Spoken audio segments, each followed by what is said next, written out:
Well, I gave out carnations this morning, and I don't know if everybody received one yet, but I don't know if you people are familiar with Anna Jarvis.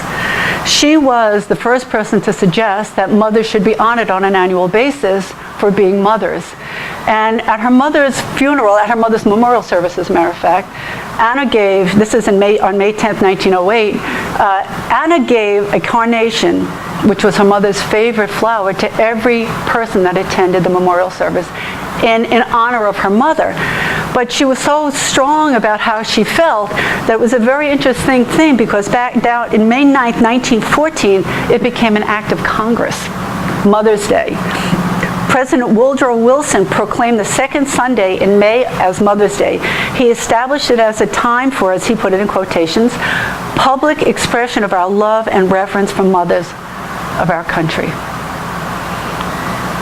So the carnation that you have received this morning is our way of saying thank you to you moms, and even to myself, I guess. We appreciate you, and we know that we are influencers. The father is the head of the house, but the mother's the heart. You've heard us say, jesting, that he might be the head, but I'm the neck. So I'm sure other mothers feel the way I do.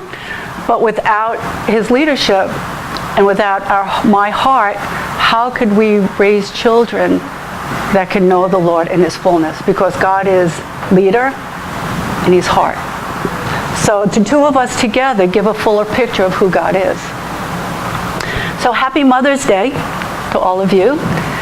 And I'm grateful that you're here and that you are a mother and that you have children. Because your children are going to determine our future. That's why your job is so very important. Let me read something that Washington Irving had said. He said, "A father may turn his back on his child. Brothers and sisters may become inveterate enemies. Husbands may desert their wives and wives their husbands. But a mother's love endures through it all. In good repute and bad repute, in the face of the world's condemnation, a mother still loves on and still hopes that her child may turn from evil, from all his evil ways, and repent.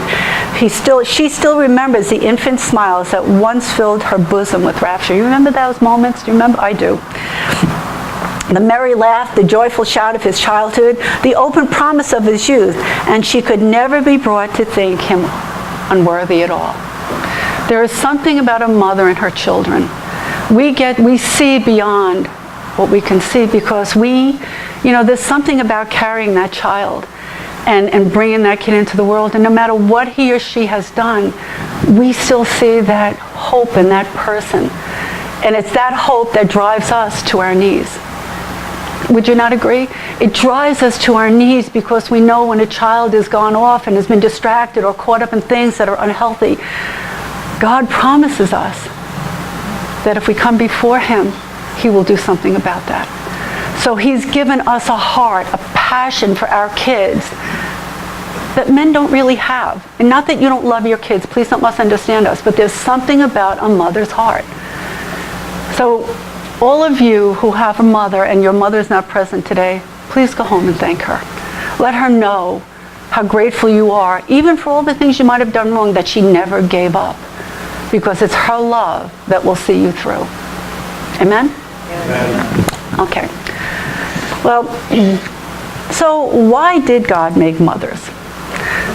To me, mothers are influencers. I was online looking for some funny things that kids say, and I thought that this fit the bill. Now, I'm thinking of mothers in terms of an influence, and I'll listen to this. An acquaintance of mine who is a physician told this story about her 4-year-old daughter. On the way to preschool, the doctor had left her stethoscope on the car seat, and her little girl picked it up and began playing with it. "Oh, be still in my heart," thought my friend, "and my daughter wants to follow in my footsteps." Then the child spoke into the instrument, "Welcome to McDonald's. May I take your order?" I love that. Not. Well, here are some other questions that I picked up online that second graders, I actually have 3 of them, were asked. So why did God make mothers? The top answers was this: mostly to clean the house and to help us out when we were getting born. The second question was, why did God give you your mother and not some other mom? And the answer was, well, we're related, and God knew that she would like me more and love me more than the other moms would. And the third one I chose was, why did your mom marry your dad? This is the child's response. Well, she got too old to do anything else with him. And my grandmother said, Mom didn't just have on her she didn't have on her thinking cap. Tells you a little bit about that relationship, doesn't it? But on a more serious note, really, mothers have a remarkable ability to change the world that we live in. We are influencers. We really are the influencers. Before creation, God designed a way of populating this planet and to care for our young. And he entrusted that job to women, to mothers. Mom has held the position of authority right from the very beginning. I mean, Mom's word was the law. At least it was in my house. I can remember one of my kids saying to me, it was actually Keith, and he was saying something. He was giving me a hard time one day, and I look at him and I said, Keith, I waited all my life to be a dictator. When you're a mother, when you're a father and you have a home, you can do that. But right now, that's my job, and I look forward to this. So, mother's law, mother's word is law, and so is dad's. I mean, Paul and I have always been in agreement. There was a time, Keith, you guys know him, where I don't know what he was doing. But I said to Paul, you stand on one side and I'll stand on the other. And whatever it was that he was challenged with, I looked at Keith and I said, we stood really close to him. And I said, you see this, Keith? And he looked at me and he said, yeah. I said, this is your mom and dad, and we are walking with you every step of the way. We are going to make sure that you find your way. And that was our heart, because that's not what I came from. He had a better life than I did, but I didn't come from that. And one of the things that God had birthed in my heart was to do for them what I never had done for me. My greatest dream was to be a mom, to have a husband that I could love and that would love me back. And you know what? I have that dream fulfilled. To me, this is a bonus. This is the most important thing to me. And it's the most important thing to us. So mothers' positions in the family, they're exalted, but yet they're considered very lowly. It has the loftiest of goals because we are rearing men and women of God. It's our job to do that. Yet, the task is so menial. We have to do the day-to-day things. We're always looking for the big things, but it's the little things in life that determine who we are. It's not the big things. It's the little things that get us ready for the big things that come down the pike. She's also a hero to the children in that family. But it's considered an unworthy pursuit by man's standards today. I know that when I was going to have children, I remember thinking at the time now, Paul and I have been married 38 years, and I remember thinking to myself, well, during that time it was a big deal for women to go out into the workforce. And I didn't know. I wanted to be a mom. How do I do that? How do I fit into this culture? Because I was a hippie and I did all those other things, and so I kind of didn't just fit.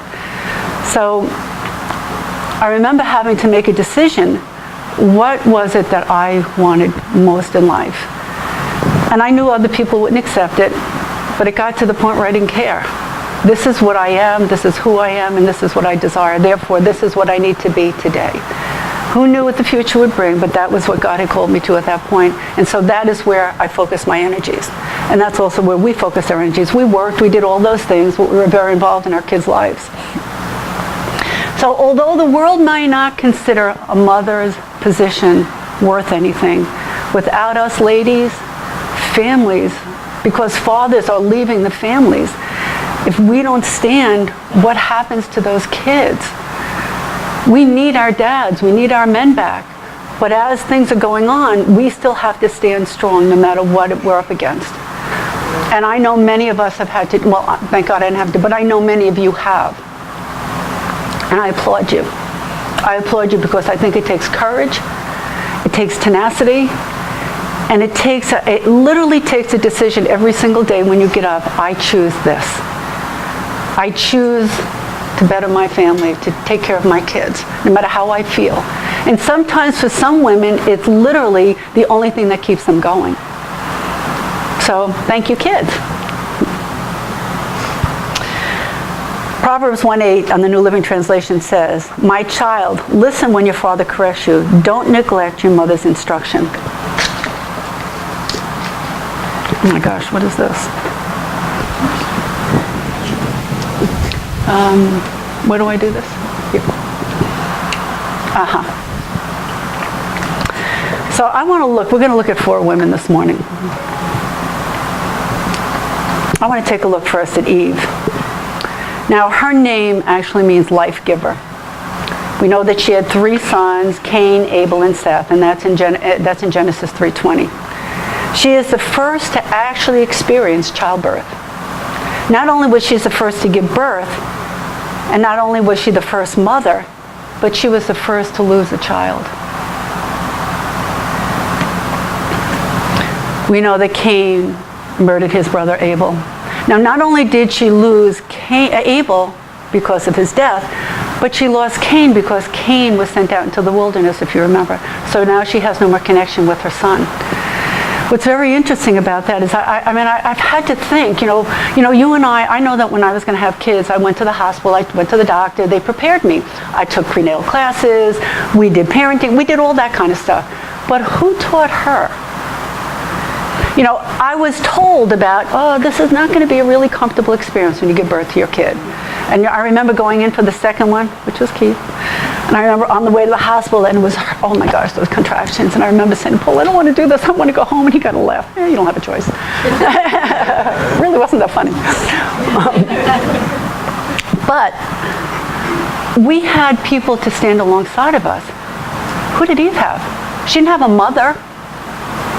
Who helped her? Can you imagine? She must have been, I wonder, was she afraid? I would have thought so. And when she was experiencing those pains, now, I wonder if she thought to herself, what an idiot I was that I took that stupid that apple. Or she might have been saying to her husband, because you hear these stories that when women are giving birth, they want to kill their husbands. I actually read an article once that said that women, when they're in transition between, and I think that's from 6 or 7 centimeters until the baby actually comes out, that if she committed murder at that time, she would be set free because the pain is so great that they would excuse her. So I wonder what she was thinking. I wonder if she grabbed Adam by the throat and said, what have you done to me? I don't know. But we will never know those things until we get to heaven. But I had to wonder, it's like, what was it like for her? We have each other. Who did she have? Did she have any idea that her motherhood would make a difference in the lives of her kids? Did she know that? Or was she like us? We're loaded with 20/20 hindsight. How did she deal with the murder of her son from her other son? How do you process that? I don't know the answers to that, but she was in a very different place than us. Even though some of us have experienced those kind of things, she had nobody around her. Doesn't tell us, or that Adam came alongside and, hey babe, it's going to be okay. No, it doesn't tell us any of that. The story just continues to move on. It was kind of interesting because it was also because of her sin and her husband's sin, that, remember, Adam and Eve were taken out of a garden and they were separated from God. So here they have their first 2 kids, and then we read in Genesis 4:24 and 25 that it was her son Seth that began to call on the Lord again. So even though there was this tragedy, out of that came something good. Because from that day on, we have been calling on the name of the Lord. So mothers have this remarkable ability to change the world through our children. Our mothers, me, you, we bring these kids into the world. We nurture them. We love them. We give them our heart. We provide for them. We raise them. We teach them. We discipline them. And then we send them off and hope that we did a good job. Before we really look into the Bible, I want us to read something that Mrs. Amelia Barr had written. This is in 1831. She's the author of 70 books, including Remember the Alamo. Listen to this. This is about good and bad mothers. This was published 1890. The difference between good and bad mothers is so vast and so far-reaching that it's no exaggeration to say that the good mothers of this generation are building homes of the next generation, and that the bad mothers are building the prisons. For out of families, nations are made. And if the father be the head and the hands of the family, the mother is the heart. No office in the world is so honorable as hers. no priesthood so holy, no influence so sweet and strong and lasting. For this tremendous responsibility, mother love has always been sufficient. The most ignorant women have trusted to it, and the most learned have found its potential when all their theories have failed. And neither sage men nor wise women will ever devise anything to take the place of mother love in rearing of the children. If there be good things present, it glorifies them. If there no other good thing, it is sufficient. For mother love is the spirit of self-sacrifice, even unto death, and self-sacrifice is the meat and drink of all true and pure affection. Wouldn't you agree with that? So Amelia Barr, the statement that I just read, agrees that mothers do make a difference. We influence people, we influence our children, and therefore we have the ability to change the world. And our world really needs changing. Paul, would you read to me? Paul read something to me this morning that I think is really scary. This is something our president just said about mothers. This is his, whatever he said. This is Obama's 2016 Mother's Day proclamation. In his 2016 Mother's Day proclamation, President Obama included a new class of mothers in his announcement, transgenders. On Mother's Day, we celebrate those who are first to welcome us into the world, Obama began. Performing the most important work there is, mothers, biological, foster, or adoptive, are our first role models and earliest motivators. They balance enormous responsibilities and shape who we become as adults, their lessons guiding us through life. The President continued, regardless of sexual orientation, gender identity, or marital status, mothers have always moved our nation forward and remain steadfast in their pursuit of a better and brighter future for their children. The inclusion of gender identity in the White House proclamation is a new development this year. Oh my goodness. In the beginning, God created man, and he created woman. There was no third choice. He created man and woman. And let me tell you something from a counselor's perspective, how devastating this is to these kids, because the problem is children don't have the ability to think abstractly like you and I can. Their brain is not developed enough to do that. And we're empowering them to believe something about themselves that they have no right to think at this point. I don't think it's so unusual that children or kids start saying, what am I? You know, the church frowns on it, but the truth is kids explore themselves and they're trying to figure things out. And I'm not saying it's good or bad. I'm not giving an opinion about that either way. But what I am saying is that it's not unusual that people try to figure out who they are. And when your body is going through all these hormonal changes, we don't think clearly. We are led by those emotions and those hormones. And when your brain cannot reason like an adult, we are setting these kids up to fail. What is wrong with us? It's a scary thing. You know, this isn't like I hate trans. Please don't misunderstand. You guys who know me, you know I'm not like that. That is. But there are no absolutes, and that's not the truth. That is not the truth. And until we know there are absolutes, how do we navigate through life? How do we do that? You know, the book of Judges is all about whatever feels good, they did it.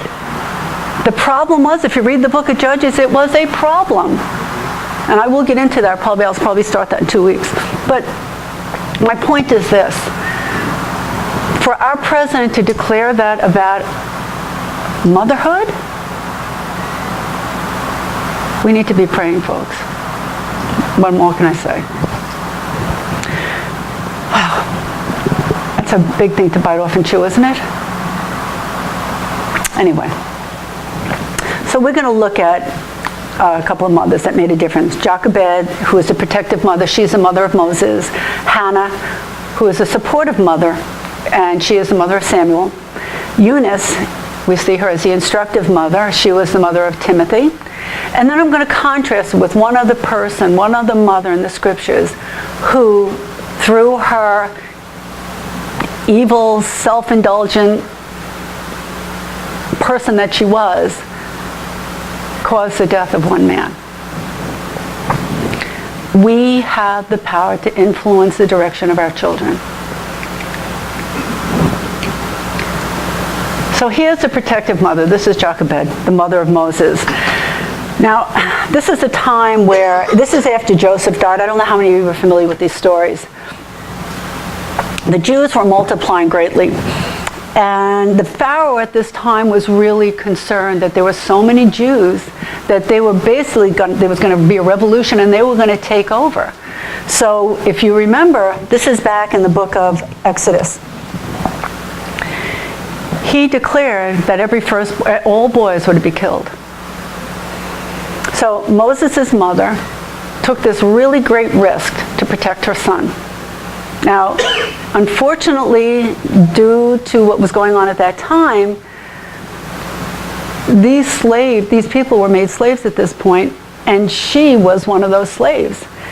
And they brutalized these people. Pharaoh in Exodus 1 had in plan to control the Hebrew people through controlling the male population. The Hebrew people would soon be a stagnant race, and Egypt would have total and absolute control over them. That was the goal. The problem for Pharaoh, if we read this in Exodus 1, 17 through 22, is that the midwives did not obey his command and allowed boys to live, and the nation of Israel grew, and it became strong in spirit and in number. So let me read Exodus 2, 1 through 4 for you. Now a man of the house of Levi named a Levite woman, and married a Levite woman, and she became pregnant and gave birth to a son. When she saw that he was a fine child, she hid him for 3 months. But when she could hide him no longer, she got a papyrus basket for him and coated it with tar and pitch. Then she placed the child in it and put it among the reeds along the bank of the Nile. His sister stood at a distance to see what would happen to him. So here, Jochebed, what she did is she put this kid in a basket, she placed him in the Nile, and even though things were looking really bad for these Jewish people at that time, she chose to trust God. You know what? How many times have we had to do that? Circumstantially, it was like, oh no, we're not going to make it. But we somehow, because God in us says, trust me.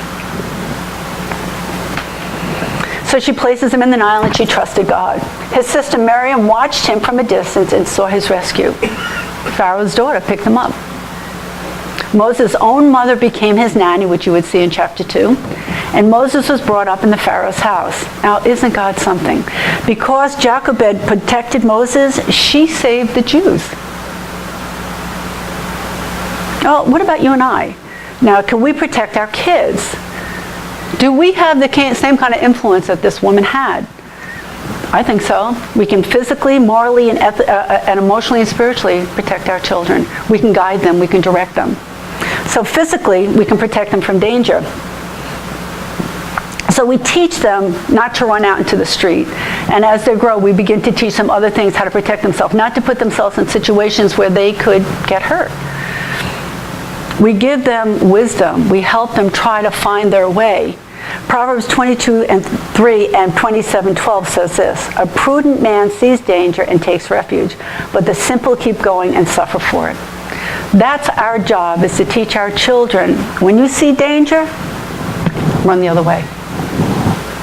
How about morally? We teach them right from wrong. We give them wisdom and discipline and understanding. How do we do that? Dating. They need to be in church. They need to do their schoolwork. They need to care for their bodies. They need to be consistent. They need to know that what they do makes a difference in their lives. Emotionally, we have to teach them to guard their hearts. Now, how do you do that? You love them. You teach them how to stay away from drugs and how to avoid getting involved with people that will bring them down. Drugs, alcohol, it could be sex, it could be anything. Even good things can become bad. When they're in addiction, they become bad. But the whole idea here is to teach them to care for themselves. Even the Apostle Paul had a thing or two to say about mothers. Listen to this. This is how he describes his ministry. This is 1 Thessalonians 2, verses 6 through 8. We were not looking for your praise from men, not for you, for anyone else. As apostles of Christ, we could have been a burden to you, but we were gentle among you, like a mother caring for her little children. We loved you so much that we were delighted to share with you not only the gospel of God, but our lives as well, because you had become so dear to us. Mothers, we make a difference. So spiritually, we had to bring them up to serve the Lord. Proverbs 22:6, train up a child in the way he should go, and when he is old, he will not depart from it. Proverbs 6:20 says, my son, keep your father's commands and do not forsake your mother's teaching. Protection involves teaching our children physically, morally, emotionally, and spiritually. They are a whole person. We need to meet all of those needs. So here's a protective mother. Here's Hannah. I don't know how many of you are familiar with the story of Hannah.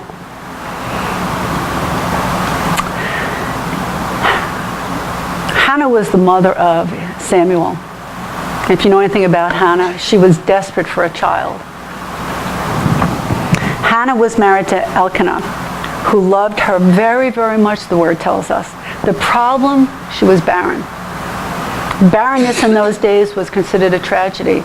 It was an agrarian society, so they were planting and farming, and they needed men to be able to do that. And also, according to the law, men were the ones who got the heritage. So if you didn't have a man, you lost what you had. So for her not to have a child was a bad thing. So it got to the point where Elkanah took a second wife, and her name is Peninnah. Peninnah gave him children, but what Peninnah did was she tormented Hannah. You know, like, ha ha, I've got a kid and you don't. Well, at that time, the Israel law required God required from the Israelites to go to Jerusalem 3 times a year to celebrate the festivals. So every year Elkanah would go to Shiloh and Hannah would come with him.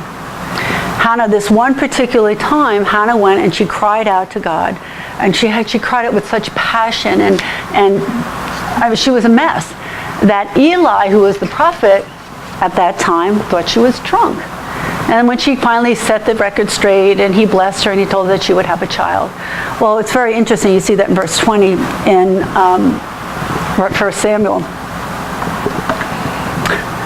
It was so interesting because God gives her something, and she made a deal with him.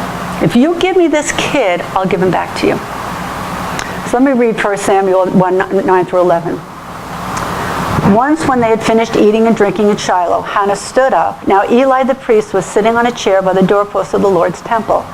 In bitterness of soul, Hannah wept much and prayed to the Lord, and she made a vow, saying, O Lord Almighty, if you only look upon your servant's misery and remember me, and not forget your servant, but give her a son, then I will give him to the Lord for all the days of his life, and no razor will ever be used on his head. And he would have been a Nazirite. Nazirites did not cut their hair, and it was a sign that they were committed to God. 1 Samuel 1:24 through 28 says, after he was weaned, she took the boy with her, young as he was, along with the 3-year-old bull, an ephah of flour, and a skin of wine, and brought him to the house of the Lord at Shiloh. When they had slaughtered the bull, they brought the boy to Eli, and she said to him, as surely as you live, my Lord, I am the woman who stood here beside you praying to the Lord. I prayed for this child, and the Lord has granted me what I asked of him. So now I give him to the Lord. For this whole life, he will be given over to the Lord. And he worshiped the Lord there. 1 Samuel 2:18 through 21 says, each year his mother made him a little robe and took it to him when she went up with her husband to offer the annual sacrifice. Eli would bless Elkanah and his wife, saying, may the Lord give you children by this woman to take the place of the one she has prayed for and gave to the Lord. Then they would go home. And the Lord was gracious to Hannah. She conceived and gave birth to 3 sons and 2 daughters. Meanwhile, the boy Samuel grew up in the presence of the Lord. So there are a couple of things that she did here. This is pretty amazing. God answered. What we need to understand about this is God answers our prayers about our children. This is a really good way to see how God answers our prayers. And the one thing that we need to do is we need to give our children back to the Lord. It is really important because you and I have plans for our kids, but God's plans are not always the same as our plans. You know, one of the things we have to kind of ask ourselves, are we willing to take our hands off of our children and let God have his way? You know, when I remember when Steve went off to Bible school and, you know, he was going to be a pastor. And one day he comes home, and I know some of you guys have heard this. Sorry, you can hear it again. He came home from school and he said to me, Mom, God told me to be a Navy SEAL. And I went, what's that?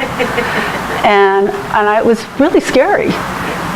And he, you know what, when the Lord told him to do that, even he didn't know what it was at first. He had to go find out. So my heart, our heart was like, no. You stay home. Be a pastor. And that wasn't what we said, but that was our heart. Because God had a plan. It certainly was not my plan, but I can tell you, during the Gulf War, the Lord had spoken to me that I didn't know which one of my boys was going to go in, but I knew one of them was going to go in. And I remember praying to God, oh God, please don't let that be true. God had a plan. He didn't ask my opinion. Because he knew that Stephen would influence and he would affect lives of people that we will never touch. We all have a call. This is really important. Every one of us, I don't care where you're placed, you are the person that God has given that area of influence, and he trusts you. We just have to figure out what to do with it.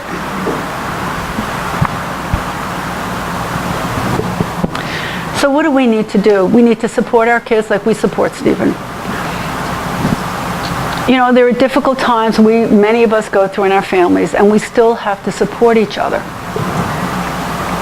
We have to support our kids in pursuing God and allowing them to follow God in the way that God has called them to. My boys and my daughter don't look like Paul and I. You know, we all love the Lord, but we have different ways of expressing that. Doesn't make theirs better or worse or ours better. It's not. We are different. We're allowed to be different. But we need to allow ourselves to pursue God in the way that God has designed us to do that. So I guess I'm going to ask you, this is very rhetorical, but I really want you to ask yourself, especially you who still have young kids at home, will you let God have his way? Really, will you have God? When your kid comes in and says, well, I'm going to be a Navy SEAL. I'm like, what? What? Will you let God have his way and support your kid?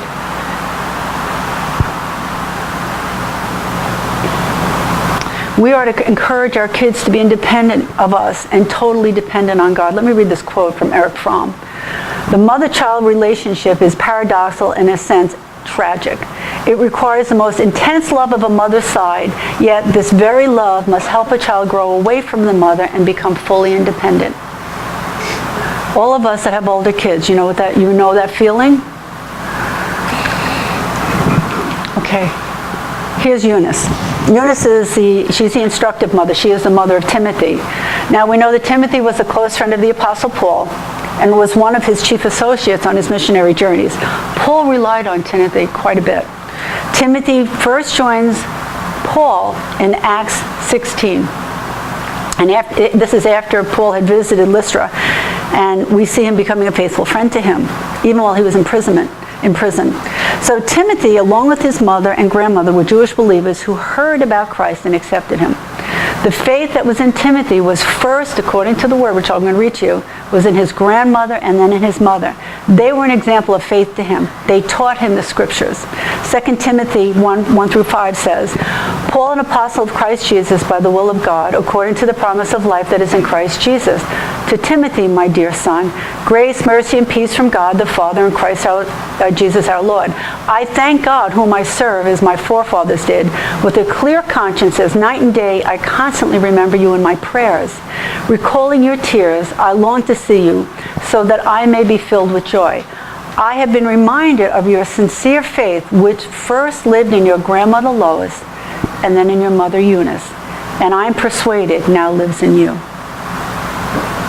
We make a difference. 2 Timothy 3:13 through 17.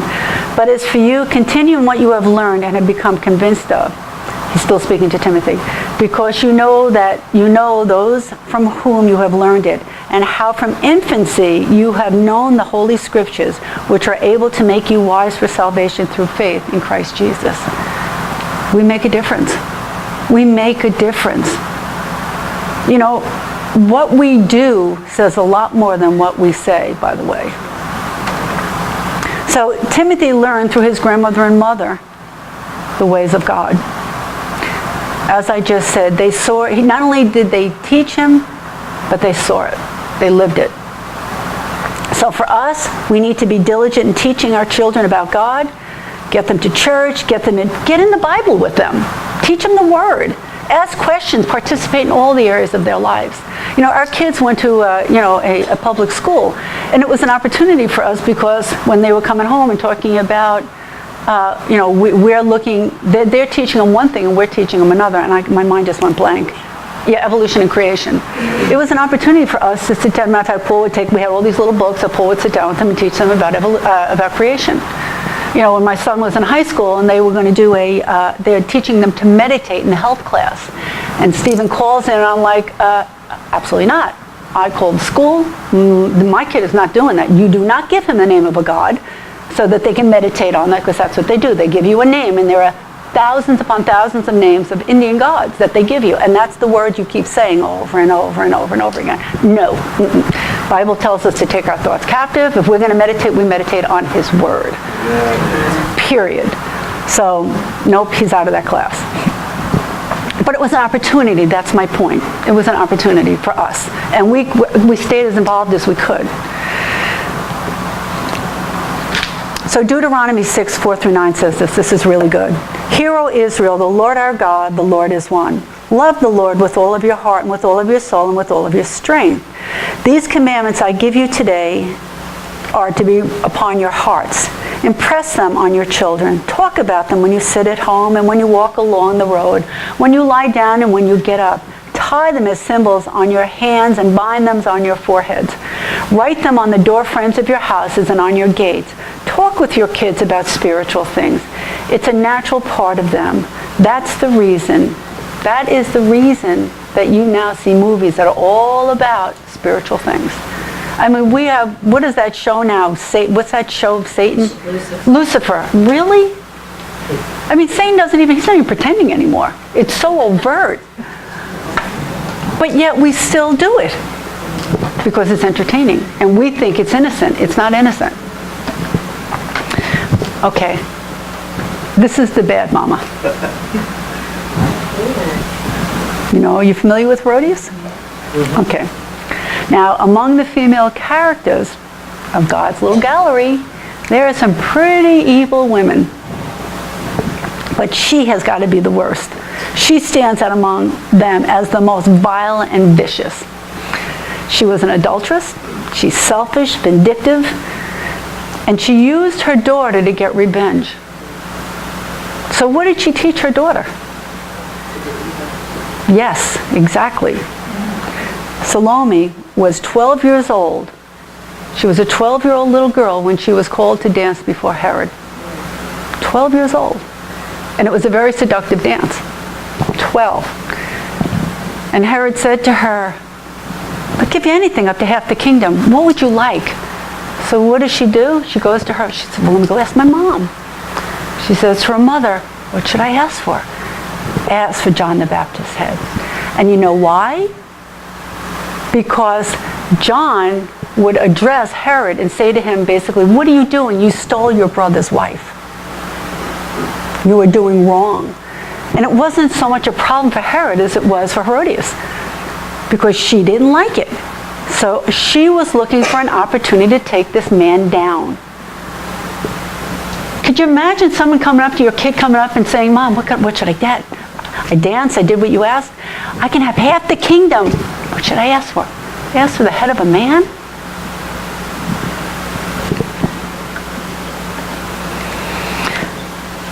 All right, so let me read this to you. This is Mark 6, 16 through 25. But when Herod heard this, he said, John, the man I beheaded, has been risen from the dead. he was already killed at this point, but let me finish reading this. For Herod himself had given orders to have John arrested and had him bound and put in prison. He did this because of Herodias, his brother Philip's wife, whom he had married. For John had been saying to Herod, "It is not lawful for you to have your brother's wife." So Herodias nursed a grudge against John and wanted to kill him. But she was not able to because Herod feared John and protected him, knowing him to be a righteous and holy man. When Herod heard John, he was greatly puzzled, the word says, yet he liked to listen to him. Finally, the opportunity came. On his birthday, Herod gave him a banquet for his gave him a banquet for his officials and his military commanders and the leading men of Galilee. When the daughter of Herodias came in and danced, she pleased Herod and his dinner guests. The king said to the girl, "Ask me for anything you want, and I'll give it to you." And he promised her with an oath, "Whatever you ask, I will give you, up to half of my kingdom." She went out and said to her mother, "Well, what should I ask for?" "The head of John the Baptist," she answered. At once the girl hurried in to the king with the request, "I want you to give me right now the head of John the Baptist on a platter."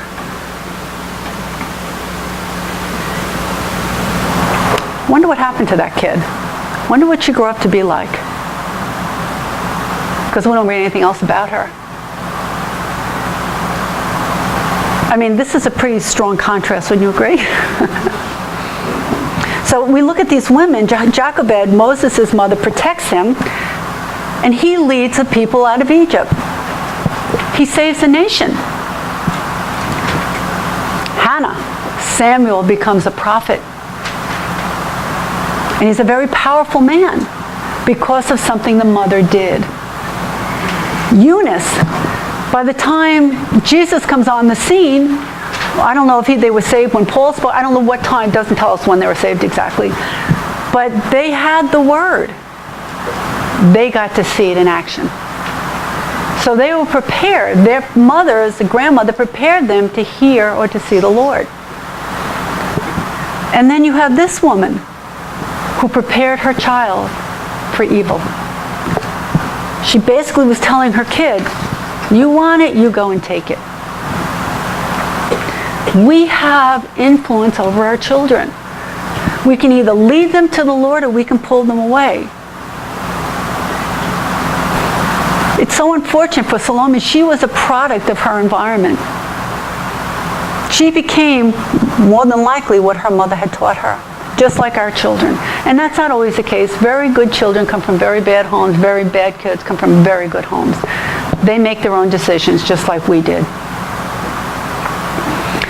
But I want you to know that your job is so valuable. You are important. You are important to these kids. What we teach our children will determine our future. It's not just their future, it's our future. Who's going to lead us? Who's going to lead this country? Who's going to lead the businesses? Our kids. So God has given us a great opportunity. So to you young moms, you got to protect those kids. You got to support them, instruct them, and remain loyal to them. It's really important that you surround them. And you can't give up. As Amelia Barr said, and she put it so well, good mothers of this generation are building the homes of the next generation, and that bad mothers are building the prisons. I want to read one more cute little thing I found. While her mother was studying the chapter of hematology for her nursing class, 4-year-old Danielle asked what she was reading. Her mother said to her she was learning about blood, and she explained how the heart pumps blood all the way through the body. Then she taught Danielle to feel her pulse in her wrists and her feet. Danielle wandered away, and her mother noticed her looking at the soles of her feet. Well, then Danielle twisted and turned and pulled down the top of her shorts to look at her bottom. She stretched her arms all the way around and managed to feel her back. Her mother didn't pay any attention until Danielle came back and asked, "Where do you put the batteries?"